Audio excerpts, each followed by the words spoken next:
Hi and welcome to the channel. My name is Vlad, I am a DJ and one-man band music producer. Today I want to talk about groove. Do you feel like your drum loops lack that nice groove and swing? Maybe they don't sound professional? Well, if that is the case, make sure to watch this video till the end because I'm going to teach you today 5 simple steps that will add groove to your drums and take your drum loops to the next level. Also, if you want to become a full-time music producer, don't forget to subscribe to the channel because this is what I teach here. The first tip for the groovier drums is going to be about ADSR. If you don't know what is ADSR, it stands for attack, decay, sustain, and release. Basically, it's a volume envelope in simple words, and this is one of the most important things when it comes to creating a good groove and a drum loop that sounds good and professional, because if you don't work and tune your volume envelope the right way so it works together with your other instruments like kick, bass, synths, etc., it's just not gonna work. It's gonna mess up the groove. This is obviously not what we want. And now I'm gonna give you an example and show you how a good drum loop sounds like, and I'm gonna show you how I tuned my ADSR, and also I'm gonna show you an example of a bad ADSR and how you should not be doing. So let's listen to the loop.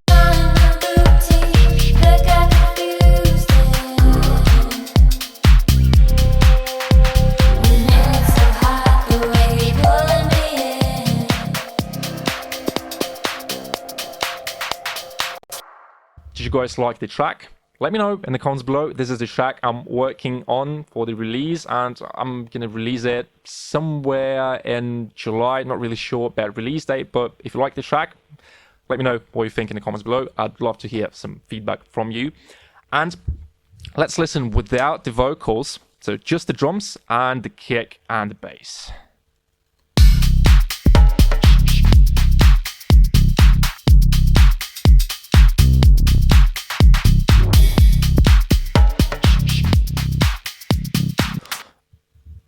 So in this example, the drums are really punchy. You can hear all of the transients, and I could achieve that through working with the ADSR and some other tips we're going to talk about just in a couple of minutes. So let me give you an example.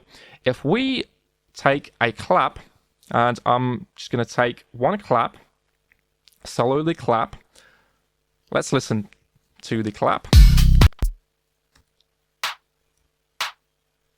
So let's look at the ADSR envelope, and as you can see, my sustain is really low. This is what I usually do with my one-shots because I like my one-shots when they are snappy and when you can hear that transient, or if you're working with a bass, for example, it's going to be punchy. But the same logic is here. So low sustain, short decay time, this is what creates that nice, snappy or punchy sound. But let's now increase the decay time and now listen carefully how that affected the groove. That's another one. And now with the kick and bass.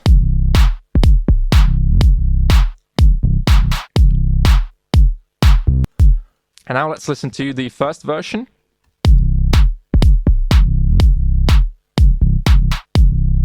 I think you can clearly hear the difference, but the thing is, you can do a long decay time as long as it fits the vibe of the track and works with the groove of your other instruments. So that is the thing. When you understand the concept, it becomes easier to work with ADSR. But for example, if I do, long claps, long hats in this track, I mean, yes, maybe it will work, but it's not going to sound really good. So my tip here for you guys is to understand what sound are you looking for. Do you want to make a long claps, maybe long hats, etc., or you want to have short and snappy one shots? So it's all about the taste, how you like your track to sound. But the when you understand that, it just becomes really easy to work with ADSR. And the same thing is about hats. So if I take the main hat, for example, and listen to the hat with the kick and bass,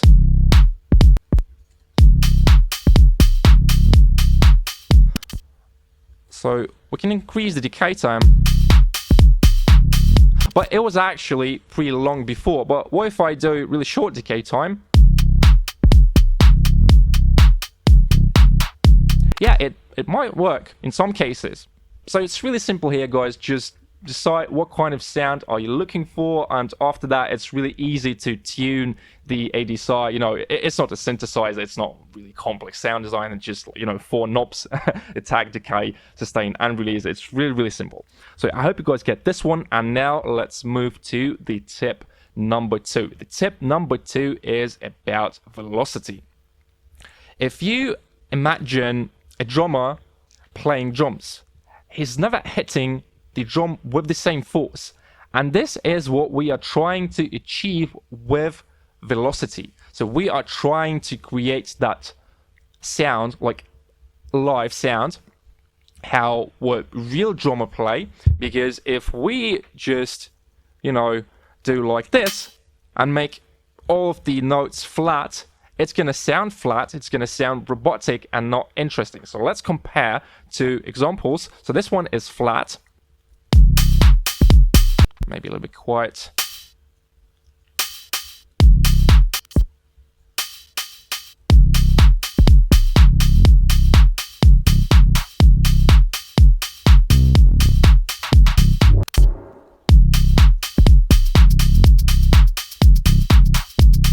And now let's listen to the second clip where I have velocity applied.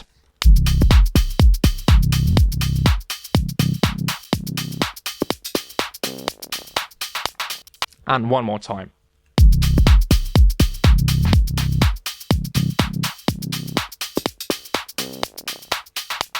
Maybe you think the difference is not that huge, but it is actually. It's really a huge difference. So don't underrate the velocity, because this is the mistake that many beginner producers make. They just forget to work with velocity, whether they are working with drums or synthesizers. It doesn't matter. You should work with velocity if you want to create a sound that, you know, sounds like a real instrument. Otherwise, it's just too robotic. It doesn't sound really good. So that's the thing.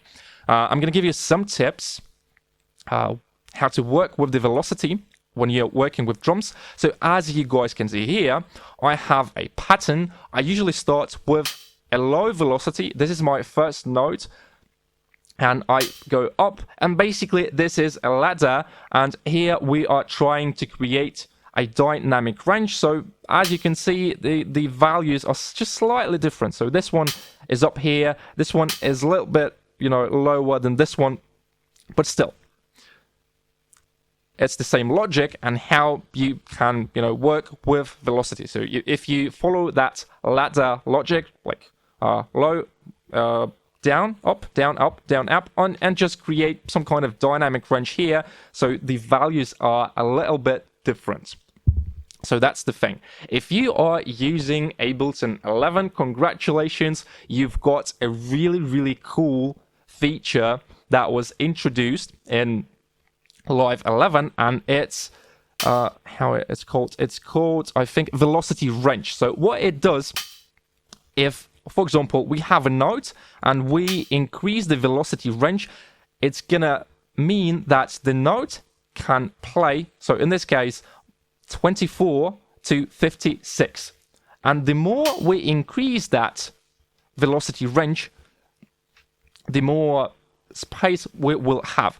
I usually do it, you know, just a tiny bit, so it creates that live vibe, because every time it's a random velocity value, and that is what I like about this feature. It creates that live vibe, because if we are not using that feature, we are just having the values, the fixed values. And if you want to create more, you know, like a live drum loop, this is what you should be doing. It's a really cool thing. So if you are using Ableton 11, make sure to use this one. And yeah, basically that was everything for the velocity. Same thing for the shakers, you know, creating dynamic range, playing a little bit with the velocity range to create a live vibe like a real drummer would play. So yeah, let's move to the tip number 2. And the tip number 2 is about using different grids. I'm talking about, for example, if we use 1/16 like this, it's one grid. But if I turn on the triplet grid, we have another grid. And how can it help you to add groove to your drums? Really easy. When we combine different grids, we make our rhythmic pattern more interesting because we have triplet notes, we have usual notes, etc., etc. So for example, let me show you guys. If we have a hat, let's listen to the loop. Oh, this was actually a snare, but still. So these notes are triplets. But what if I just use usual 16th notes? Let's listen. The difference is actually not that big, but using triplet grids, especially in house and similar kinds of music, is what creates that swing, that groove.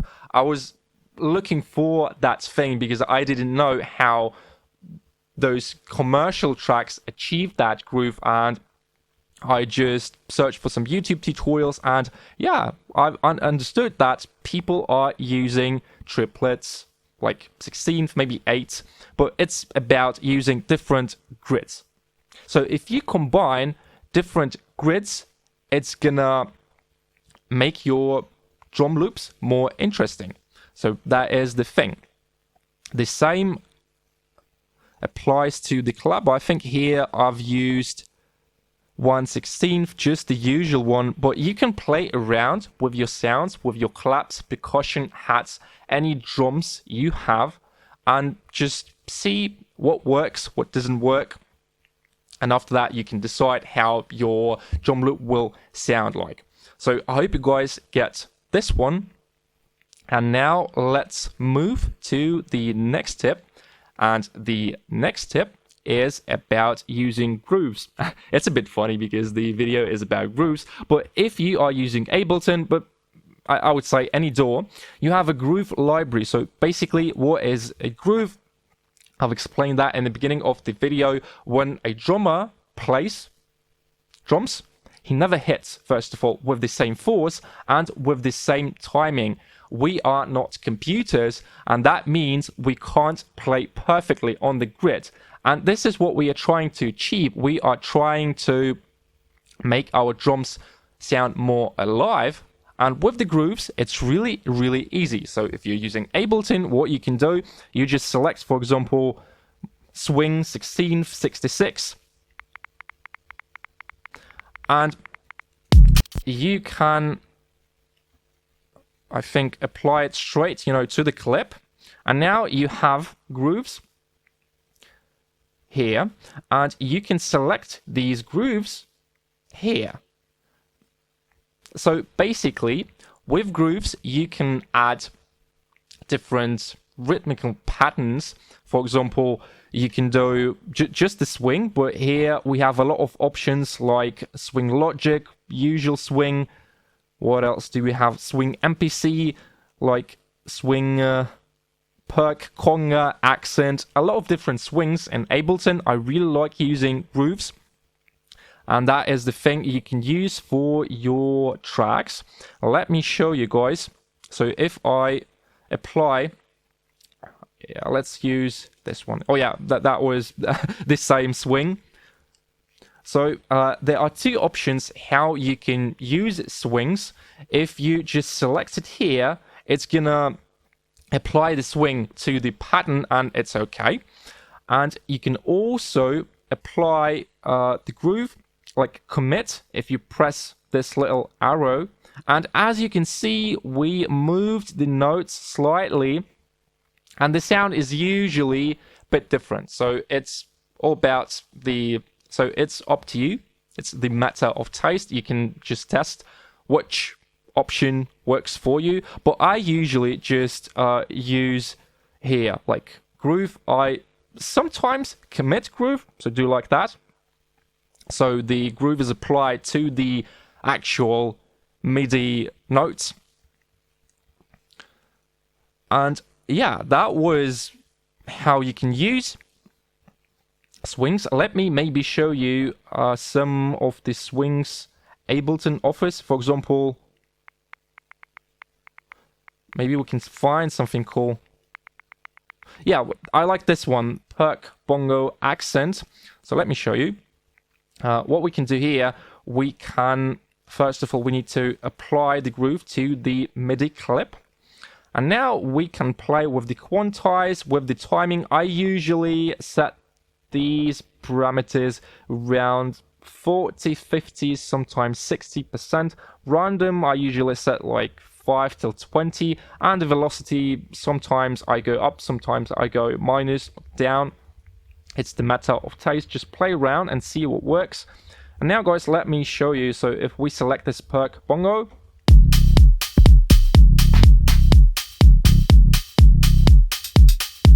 and now let's commit groove, and the sound is going to be a little bit more different.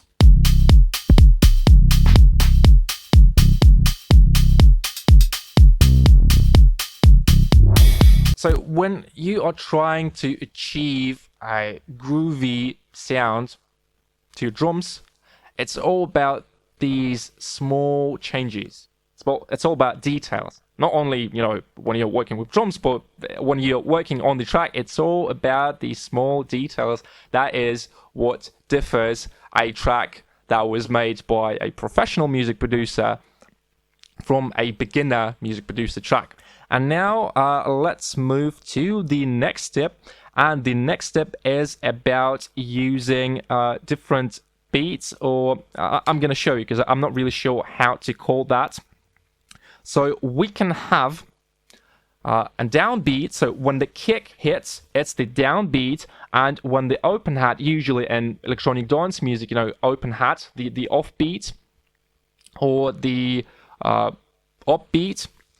And when we use, for example, like hats, so I'm going to just play around with the notes. So this here is the downbeat. So this one is downbeat.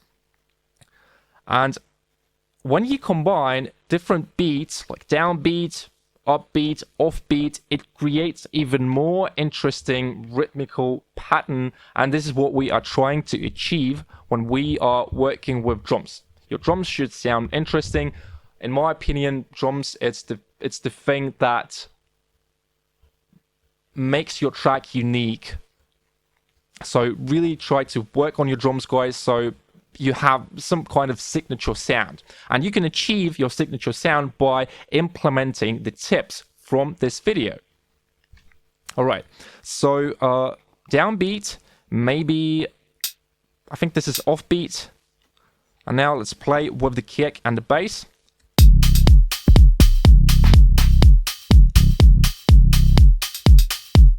So let's just play around a bit more.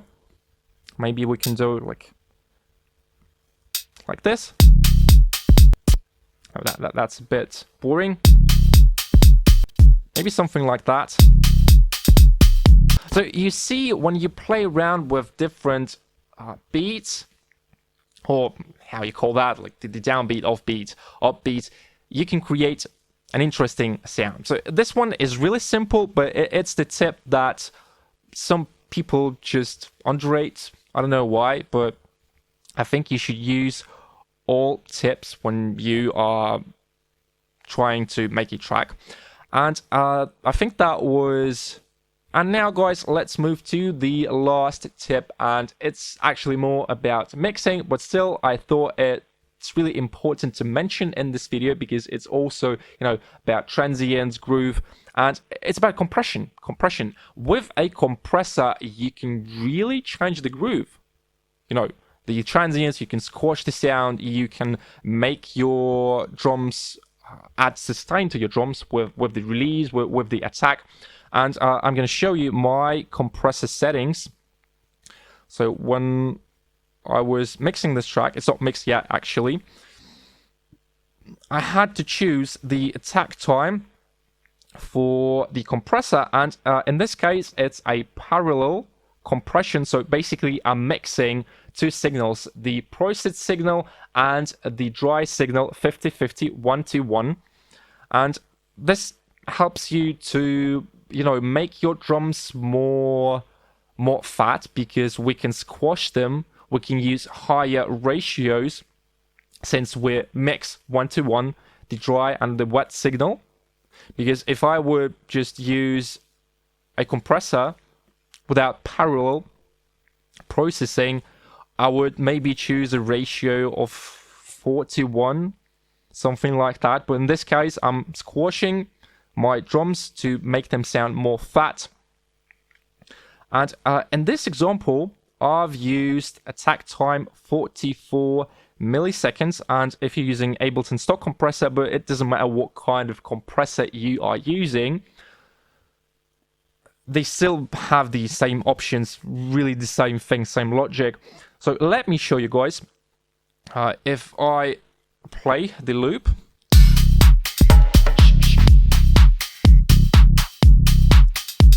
and with the shaker as well, because the shaker is really important part of the groove.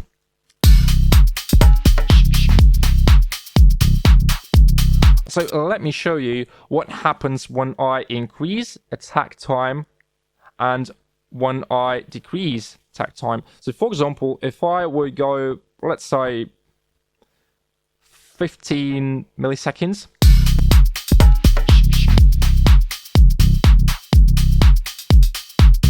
now we've killed all of the transients, and the purpose of the compressor is to catch that value, catch that sweet spot where we let enough of the transients come through the compressor so it emphasizes the groove, the transients of our drums. And if you're working with instruments, it's the same thing. It's all about finding the right attack and release value. So in this case, I'm using auto release, really cool feature when a compressor has auto release. But what happens when I increase attack time? So let's listen.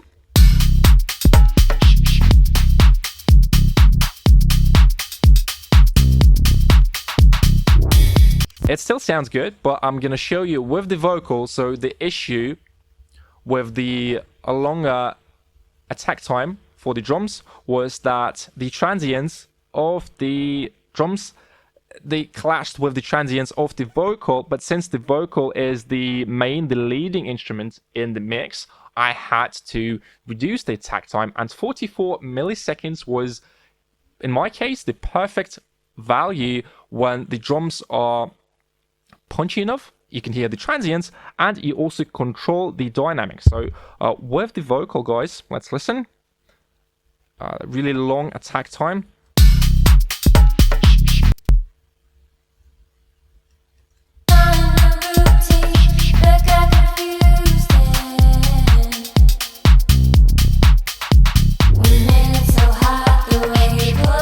And now let's go back to 44.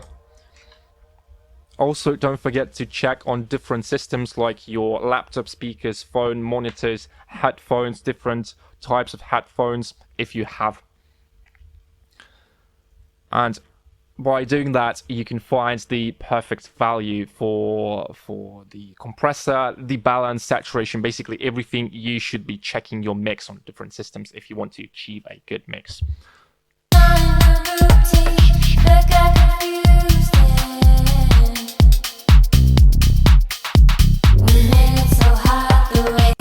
Maybe we could increase the attack time, but I just thought that it's enough. Maybe 60? Yeah, maybe 60, but still, it's the same thing, same logic. just make sure you understand this concept, and when you are mixing your drums, try to find that perfect attack value. So the next time you are mixing your drums, remember this tip and just try to find that sweet spot, the ideal perfect attack time. So yeah guys, that was all for today. I hope that you've learned something from this video, and if you did, please subscribe to the channel, like this video, click that nice little bell icon so you trigger the algorithm and YouTube sees that, and it really helps the channel to grow. And also you will get notified when my new videos come out, some events, because I'm planning a lot of things that I will be announcing soon in my future videos. So yeah, thank you very much guys for watching this video, and I see you guys in the next one. Bye.